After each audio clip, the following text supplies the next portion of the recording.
বলি বিনিয়োগকারীরা কি ধরনের কনসার্ন রেজ করেছেন। একদম আপনি যেহেতু মোটা দাগে বলতে বললেন, আমি আরেকটা কোয়েশ্চেন নিতে পারবো। তাহলে মোটা দাগে দুটো পয়েন্ট বলি। বিনিয়োগকারীরা বলেছেন, প্রথমটা বলেছেন যারা প্রথমবারের মতো বাংলাদেশে এবার এসেছেন তারা সবাই বলেছেন যে ওনাদের পরিচিত যত অর্গানাইজেশন আছে এবং কোম্পানি আছে তাদেরকে আসলে ঠিক এনাদের মতো করে আমাদের বাংলাদেশে একবার নিয়ে আসা দরকার। বাংলাদেশে ফিজিক্যালি আসা ছাড়া কোনোভাবেই বাংলাদেশকে ফুল ভিজুয়ালাইজ করা সম্ভব না, বাংলাদেশের মানুষকেও ভিজুয়ালাইজ করা সম্ভব না। কারণ আমাদেরকে মোটা দাগে সাউথ এশিয়ান একটা নেশন হিসেবে ফেলে দেওয়া হয় এবং আমাদেরকে মোটা দাগে ওই হাইলি ডেন্স এবং বন্যার্থ এই সেই হ্যান ত্যান বিভিন্ন ধরনের নেগেটিভ ন্যারেটিভের উপর বেস করে বাংলাদেশকে অ্যাজিউম করে নেওয়া হয়।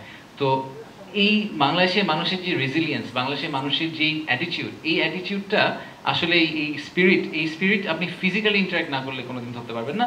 সো এইটা তাদের সবার কমন ফিডব্যাক। যারা প্রথমবার এসেছেন বলেছেন যে ওনারা দে আর সারপ্রাইজড এবং ওনারা মনে করেন যে আমাদের আরও উচিত যে এরকম যারা বাংলাদেশের কথা চিন্তাও করেন নাই বা করা উচিত তাদেরকে আমাদের ধরে ধরে বাংলাদেশে নিয়ে আসা। সো আমাদেরকে এটা একটু মাথায় রাখতে হবে। আর দ্বিতীয়ত হচ্ছে যারা অলরেডি বাংলাদেশের কথা কনসিডার আগে করেছেন এবং স্ট্রাগল করছেন তাদের একটা বড় ফিডব্যাক হচ্ছে যে বাংলাদেশের বিজনেস কেস জানার পরেও বাংলাদেশে ব্যবসা শুরু করাটা এত কঠিন।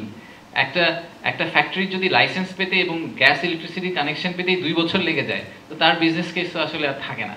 সো আমাদেরকে ওই ক্লায়েন্টের হ্যান্ড হোল্ডিংয়ের পিসটাতে আরও অনেক কাজ করতে হবে সরকার থেকে, যাতে তাদের এই এক্সপিরিয়েন্সটা অনেক বেটার হয়। আর আপনার লাস্ট কোয়েশ্চেনটা, যে আমরা যেই কারণে বলছি সরকারের কেন খরচ হচ্ছে, কারণ আমার ওয়ালেট তো গভর্নমেন্ট ওয়ালেট। সো আমি এই জন্য বলেছি আমার গভর্নমেন্ট ওয়ালেটের টোটাল খরচ কত হয়েছে। আমার পার্টনার অর্গানাইজেশন ছিল ওয়ার্ল্ড ব্যাংক, ইউএনডিপি, ফিকি, ইন্ডিপেন্ডেন্ট যারা অর্গানাইজ করেছে তারা অনেক ঘাম ছড়িয়েছে, তো সেটা আমি বাদ দিলাম, সেটারও একটা কস্ট আছে। But let's take that aside. But একদম যদি আপনি বলেন যে ফিজিক্যাল টাকা ইনজেকশন কত করা হয়েছে, সেটা রাফলি 5 কোটি টাকার মতো। বাকি টাকাটা আমাদের পার্টনার অর্গানাইজেশনগুলো আমাদেরকে সাপোর্ট দিয়ে করেছে, almost in the form of grant. They thought যে দিস ইজ ইম্পর্টেন্ট ফর বাংলাদেশের ব্র্যান্ড বিল্ডিং এর জন্য, তাই তারা আমাদেরকে ওইটা দিয়ে সাপোর্ট করেছেন। সো অল ইন অল এই 4 দিনের এগেন আমি এই জন্য বলছি যে কোয়ান্টিটেটিভটাতে কাইন্ডলি হ্যাং আপ হয়ে যাবেন না। হ্যাঁ, আমরা 1.5 কোটি টাকা খরচ করেছি মাত্র, হ্যাঁ মাত্র 5 কোটি টাকা লেগেছে এবং হ্যাঁ তাতে 3100 কোটি টাকা ইনভেস্টমেন্ট হয়েছে। But that was not the idea. The idea is to build a pipeline to change the narrative of Bangladesh, এবং সেটাই আমরা পুশ করার চেষ্টা করেছি। লাস্ট কোশ্চেন ভাই, আমার নাম ইয়াসিন রানা। আমার নাম ইয়াসিন রানা, আমি এটিএন বাংলায় কাজ করে। আমি একটু ডিফারেন্ট টাইপের কোশ্চেন করতে যাচ্ছি। সেটা হলো, এই বিনিয়োগ সম্মেলন সম্পর্কে অনেক ধরনের অপপ্রচার চলছে, যেটা আপনারা জানেন।